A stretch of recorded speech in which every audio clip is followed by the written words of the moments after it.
साधक अज्ञान के अंधकार में भटक रहे थे, रास्ता ढूंढ रहे थे, पर उन्हें कोई मार्ग दिख नहीं रहा था। तो उन्हें मार्ग दिखाने के लिए शुकदेव जी ने ये भागवत का दीपक प्रज्वलित कर दिया। अंधकार में भटके हुए जीवों पर करुणा करके ही, अनुग्रह करके ही शुकदेव जी ने ये भागवत रूपी दीपक चलाया है। तो ऐसे श्री शुकदेव जी के पाद पद्मों में हम सब प्रणाम करते हैं। नारायणं नमस्कृत्य नरं चैव नरोत्तमं देवीं सरस्वतीं व्यासं ततो जयमुदीरये। भगवान नारायण, भगवती सरस्वती और व्यास जी का स्मरण करके ही व्यास जी के शास्त्रों का वर्णन करना चाहिए। इन सबका स्मरण करने के बाद अब श्री सूत जी कहते हैं, ऋषियों आपने जो प्रश्न किए ना वो अपने लिए नहीं किए हैं। मुनिः साधु पृष्ठोहम भवद्भिर्लोक मंगलम यत्कृतः कृष्ण संप्रश्नो येनात्मा सुप्रसीदति। आपने जो भी सब प्रश्न किए लोक मंगल के लेके, मानव मात्र के कल्याण के लिए आपने बड़े सुंदर सुंदर प्रश्न किए हैं। अब ध्यान से सुनिए, जीव मात्र का परम धर्म क्या है? तो प्राणी मात्र का एक ही परम धर्म है, भगवान के चरणों में प्रेम होना, भगवान के चरणों में प्रीति हो, यही प्राणी मात्र का परम धर्म है। परंतु वो प्रेम कैसा है? भगवान से प्रेम तो हम सभी करते हैं, पर कब करते हैं?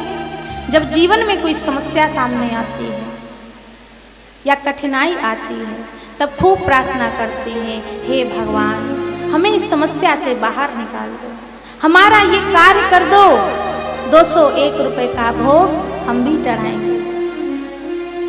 तो भगवान को तो हम अपनी इच्छा अनुसार चला रहे हैं, उनसे तो हम अपने कार्यों की सिद्धि कर रहे हैं। तो भक्ति ऐसी नहीं होनी चाहिए।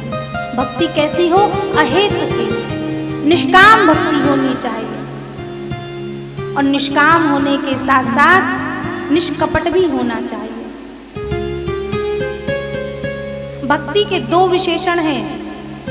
पहला तो ये कि भक्ति में कोई कामना नहीं होनी चाहिए, और दूसरा ये कि आपत्ति विपत्ति में भगवान याद आवे, ऐसा भी नहीं होना चाहिए। भगवान के प्रति हमारा स्वाभाविक प्रेम हो, सहज प्रीति हो, जैसा माँ का पुत्र के प्रति स्वाभाविक प्रेम होता है। संतान भले ही माता पिता को ना पूछे, पर माता पिता का प्रेम संतान के प्रति कभी कम नहीं होता।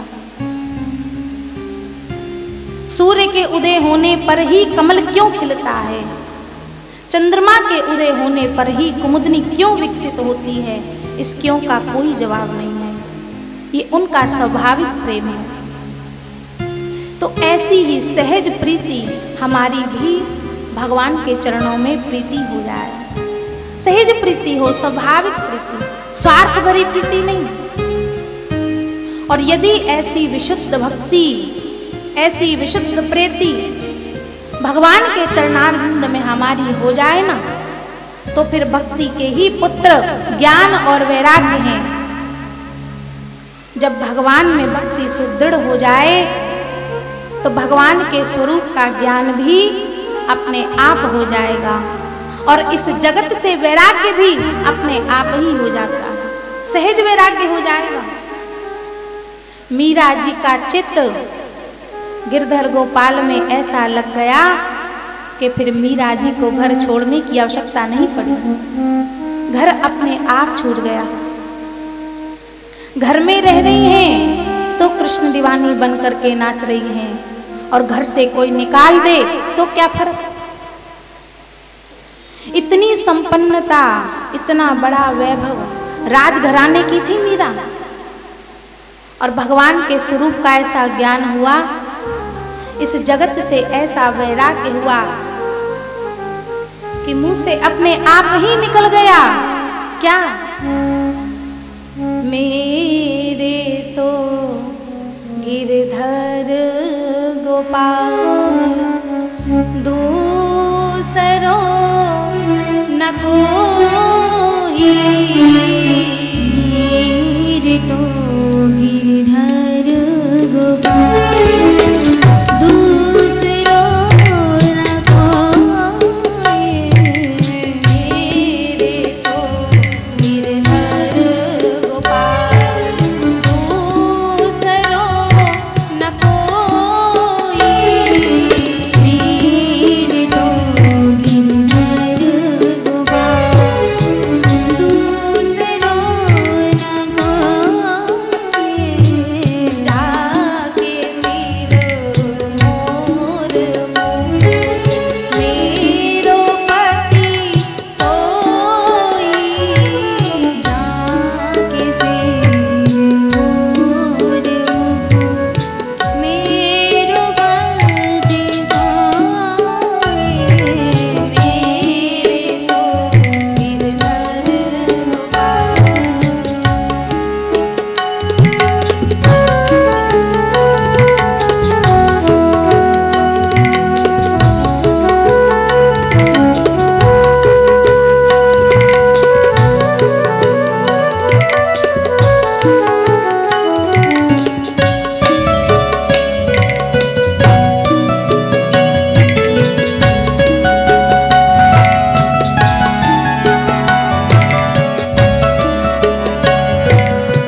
मैं प्रयास भी करती हूँ कि इनसे व्यवहार निभाऊं, पर क्या करूं, निभता नहीं है। मेरे प्रयास करने पर भी मेरा मन इस संसार में लगता नहीं है, क्योंकि मेरा मन तो उस चित्तचोर ने चुरा लिया है, उस मनमोहन ने चुरा लिया है। गोपियां भी उद्धव से कहती हैं, उद्धो मन ना भये 10-20, एक हूँ तो सो गयो श्याम संग, अब को आराधे ईश, उद्धो मन ना भये 10-20। तो कहने का तात्पर्य ये है कि इस संसार में जो आसक्ति है ना, वो अपने आप छूट जाएगी। कब? जब भगवत प्रेम हृदय में जागृत होगा। अरे भाई, कन्या का जन्म होता है, माता पिता के यहाँ लालन पालन होता है, तो माता पिता के प्रति, भाई बहन के प्रति कन्या की बड़ी प्रीति हो जाती है, बड़ा प्रेम हो जाता है। कोई पूछे बेटी तुम्हारा घर कौन सा है, तो तुरंत बताती है, ये मेरा घर है, ये मेरे माता पिता हैं, ये मेरे भाई बहन हैं। पर जहाँ बड़ी हुई, विवाह हुआ और कुछ वर्षों के बाद जब वही कन्या ससुराल में अच्छी तरह से घुल मिल जाती है, थोड़ा समय लगेगा, शीघ्रता से तो ऐसा नहीं होगा, तो फिर कई वर्षों के बाद जब वह ससुराल में घुल मिल जाती है, तब उसका अपना घर बदल जाता है। अब सब बदल गया। जहाँ पैदा हुई, इतने वर्षों तक रही, अब उसका अपना घर बदल गया। अब कोई पूछे बेटी तुम्हारा घर कौन सा है, तो अब कहेगी ये मेरा घर है, ये मेरे पति हैं, ये मेरा पुत्र है, अब ये मेरा परिवार है, वो मेरा मायका है। अब सब बदल गया। परंतु कन्या को ये सब कब अनुभव में आएगा? जब उसका अपने पति से प्रेम होगा। पति से यदि प्रेम नहीं है तो फिर बात नहीं बनेगी, और पति से यदि प्रेम हो जाए तो फिर मायके का मोह अपने आप छूट जाता है। तो मूल है पति की प्रीति, उसी प्रकार मूल है वो परमात्मा। उस परमात्मा रूपी पति से यदि सहज ही हमारी उधर पानी ग्रहण हो जाए ना, उस परमात्मा से हमारी प्रीति हो जाए, तो फिर ये संसार रूपी जो मायका है ना, वो अपने आप छूट जाता है, सहज ही वैराग्य हो जाता है। बोलो जय श्री कृष्ण। हम जितने भी ये सब धर्मानुष्ठान करते हैं, इन सब का उद्देश्य क्या है, इन सब का फल क्या है? तो इन सब का एक ही फल है, क्या? भगवान के चरणों में प्रेम हो जाए, भगवान से हमारी प्रीति हो जाए। बड़े बड़े अनुष्ठान हम कर रहे हैं, पर फिर भी भगवान से हमारा प्रेम नहीं हो रहा, तो श्रम एव ही केवलम, हम केवल श्रम ही कर रहे हैं। विवाह में लाखों रुपए का खर्च कर दिया, खूब बढ़िया डेकोरेशन करवाई, बढ़िया बारातियों का स्वागत किया, बढ़िया पार्टी हुई, पर कन्या का यदि पति से प्रेम नहीं हुआ तो सब व्यर्थ है, विडंबना मात्र है। उसी प्रकार हम ये धर्मानुष्ठान तो खूब कर रहे हैं, पर यदि भगवान से हमारी प्रीति नहीं हो रही तो ये सब श्रम एव ही केवलम, केवल परिश्रम मात्र ही रह जाते हैं।